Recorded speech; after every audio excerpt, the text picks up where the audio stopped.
Une éducation privilégiée, les jeunes années de Jean-Pierre Bemba. L'histoire de Jean-Pierre Bemba commence en 1962. Il est né à Bokada, niché dans la province de l'Équateur, au cœur de la vaste République démocratique du Congo.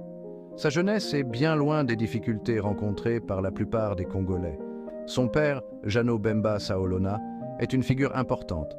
C'est un homme d'affaires prospère et proche de Mobutu Sese Seko, le dirigeant de longue date du pays. Ce milieu privilégié offre à Bemba une enfance confortable. Il bénéficie des avantages de la richesse et des relations. Il fréquente des écoles prestigieuses, préparant le terrain à de futures ambitions. L'influence de son père lui permet de comprendre le fonctionnement du pouvoir. Cette éducation aura un impact profond sur la trajectoire de Bemba. L'éducation de Bemba le conduit au-delà des frontières du Congo.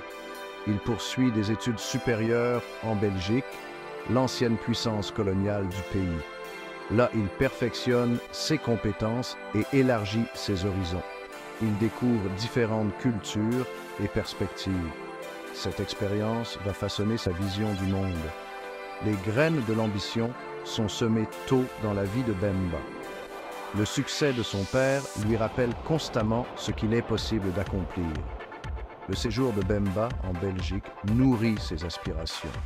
Il retourne au Congo avec des connaissances nouvelles et la détermination de laisser sa marque. Interlude belge, éducation et ouverture sur le monde. La Belgique est bien plus qu'un simple lieu d'études pour Bemba. C'est une expérience transformatrice qui façonne sa vision du monde et ses aspirations. Immergé dans un nouvel environnement, il découvre des points de vue et des idées différentes. Cette ouverture élargit ses horizons et fait naître en lui le désir d'apporter un changement positif dans son pays natal. À l'Université libre de Bruxelles, Bemba se plonge dans les subtilités de l'économie. Le programme rigoureux lui permet d'acquérir une compréhension approfondie des systèmes financiers et de leur impact sur les sociétés. Ces connaissances se révéleront précieuses dans ses entreprises ultérieures, tant dans le monde des affaires que sur la scène politique.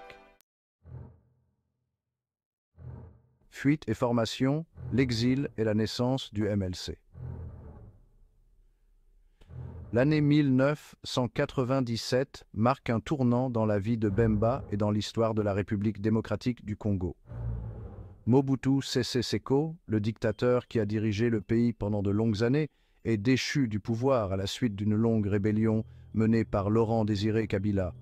Ce bouleversement provoque une onde de choc dans tout le pays, obligeant de nombreux citoyens, dont Bemba, à fuir pour sauver leur vie. Bemba, autrefois un privilégié du régime, se retrouve en exil, cherchant à échapper à la tempête politique qui s'abat sur son pays natal.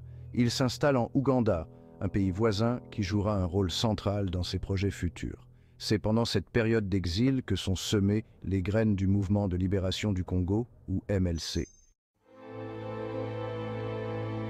Guerre et controverse. Le MLC au cœur de l'Afrique. La deuxième guerre du Congo, un conflit tentaculaire impliquant plusieurs nations, sert de toile de fond à l'ascension de Jean-Pierre Bemba et du MLC. Allié aux forces ougandaises, le MLC s'est taillé une sphère d'influence dans le nord de la République démocratique du Congo. Bemba, autrefois homme d'affaires habitué aux salles de conseil et aux négociations, se retrouve à commander des troupes dans un théâtre de guerre chaotique et impitoyable. Les campagnes militaires du MLC sont marquées par un mélange de succès et de controverses. Le groupe acquiert une réputation de force de combat, défiant efficacement les forces du gouvernement congolais. Cependant, des accusations de violation des droits de l'homme et de pillage ne tardent pas à suivre le MLC, ternissant son image et soulevant des questions sur le leadership de Bemba.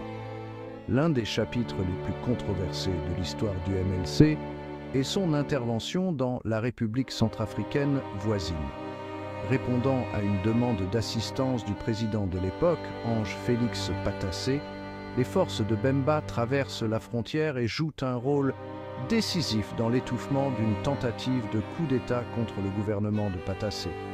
Cependant, la conduite du MLC pendant cette intervention suscite la condamnation internationale.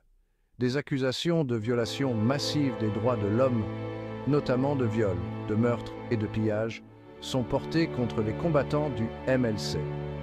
Ces allégations jettent une ombre noire sur Bemba et son mouvement, suscitant des appels à la responsabilité et à la justice. La Cour pénale internationale, ou CPI, enquêtera plus tard sur ces crimes, marquant un tournant dans le parcours de Bemba, qui passe du statut de chef rebelle à celui de personnalité juridique internationale.